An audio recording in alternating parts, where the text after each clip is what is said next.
नमस्कार दोस्तों। लालच कभी नहीं करना चाहिए।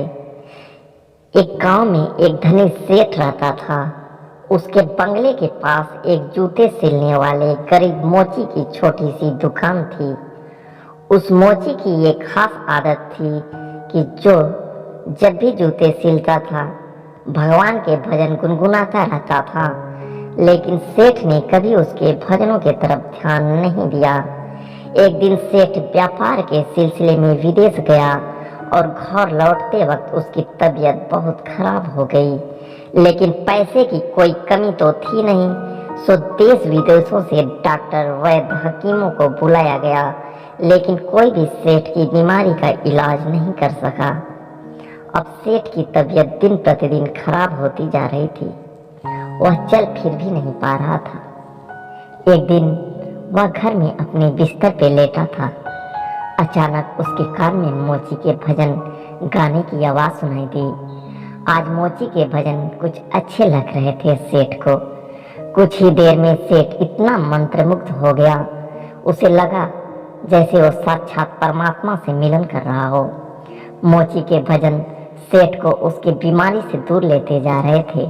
कुछ देर के लिए सेठ भूल गया कि वह बीमार है। उसे अपार आनंद की प्राप्ति हुई। कुछ दिन तक वह सिलसिला चलता रहा। अब धीरे धीरे सेठ के स्वास्थ्य में सुधार आने लगा। एक दिन उसने मोची को बुलाया और कहा, मेरी बीमारी का इलाज बड़े बड़े डॉक्टर नहीं कर पाए, लेकिन तुम्हारे भजन ने मेरे स्वास्थ्य सुधार कर दिया। लो 1000 रुपये इनाम। मोची खुश हुए और पैसे लेकर चल गया। लेकिन उस रात मोची को बिल्कुल नींद नहीं आ रही थी। वो सारी रात यही सोचता रहा, इतने सारे पैसे को कहाँ छुपा कर रखूं और इनसे क्या क्या खरीदना है। इसी सोच की वजह से वो इतना परेशान हुआ। अगले दिन काम पे नहीं गया। अब भजन गाना तो जैसे भूल ही गया था। मन में खुशी पैसों की थी। अब उसने काम पर जाना ही बंद कर दिया और धीरे धीरे उसकी दुकानदारी भी चौपट होने लगी। इधर सेठ की बीमारी फिर से बढ़ती जा रही थी। एक दिन मोची सेठ के बंगले पर आया और बोला, सेठ जी, आपने ये पैसे वापस रख लीजिए। इस धन की वजह से मेरा धंधा चौपट हो गया। मैं भजन गाना ही भूल गया। इस धन ने मेरा तो परमात्मा से नाता ही तोड़वा दिया। मोची पैसे वापस करके फिर से अपने काम में लग गया और कुछ ही समय में फिर से वे अपने भजनों और दैनिक कार्यों में व्यस्त हो गया। मित्रों, ये एक कहानी मात्र नहीं है, एक सीख है कि किसी तरह पैसों का लालच हमको अपनी उन शक्तियों से दूर ले जाता है जिसने हमारे जीवन को खुश और सफल बना रखा होता है।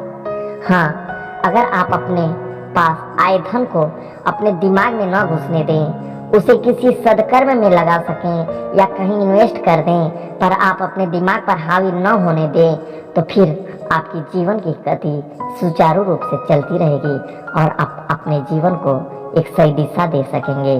दोस्तों, अगर यह वीडियो अच्छी लगे तो वीडियो को लाइक करें और चैनल पे नए हैं तो चैनल को सब्सक्राइब करें। धन्यवाद।